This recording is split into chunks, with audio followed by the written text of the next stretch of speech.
Good morning, everybody. Uneducated Economist here. Man, we got some heavy rains coming down this morning.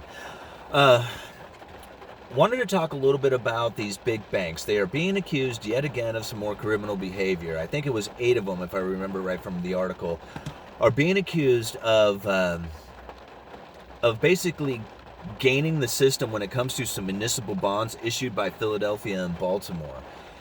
And it's no surprise to me, these banks are in a constant accusation of some sort of criminal behavior, especially like Wells Fargo. It seems like those guys are always being accused of screwing their customers one way or the other.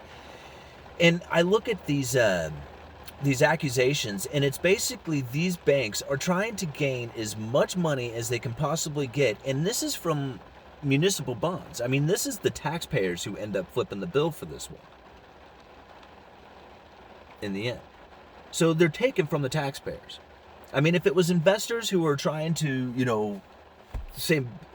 gain a profit on their money somehow, then I would understand them trying to, screw them over. I mean, I don't like it, I mean, I'm not trying to say that's a good thing or anything, but I would understand it. This is taxpayers they're screwing over. And so I think about this and how much money they are actually taking from the people. I mean, just straight up taking.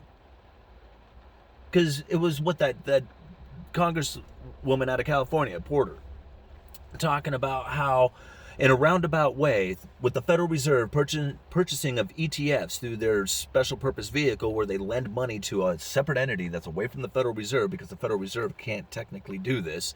So they lend money to a special purpose vehicle who in turn buys ETFs, and inside of those ETFs are the bonds of banks.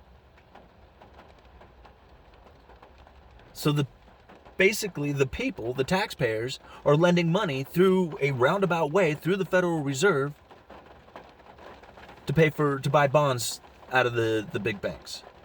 So they get yet more money from the taxpayer. It's just a ridiculous amount of corruption and spider webbing of deceit that takes place inside of this whole system.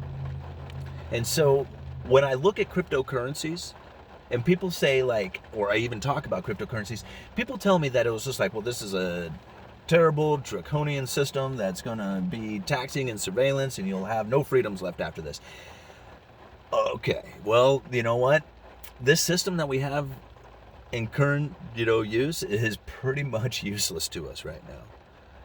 Because when this fine is paid, okay, when these big banks are done and the accusation is over and the judgment comes down and they have to pay a fine, the profit that they made from doing this crime will be more than the fine. And it will be more of a cost of doing business because nobody will go to jail. See, if you want this to end, people have to go to jail. You can fine them as much as you want. That doesn't matter. It's just money. But you start putting their time away, you take their time from them, that's the only thing they got, really. It's the only thing they can't get back. And you put these people in jail and you'll find that a lot of this criminal behavior will end. But they don't do that. They don't put people in jail for this anymore.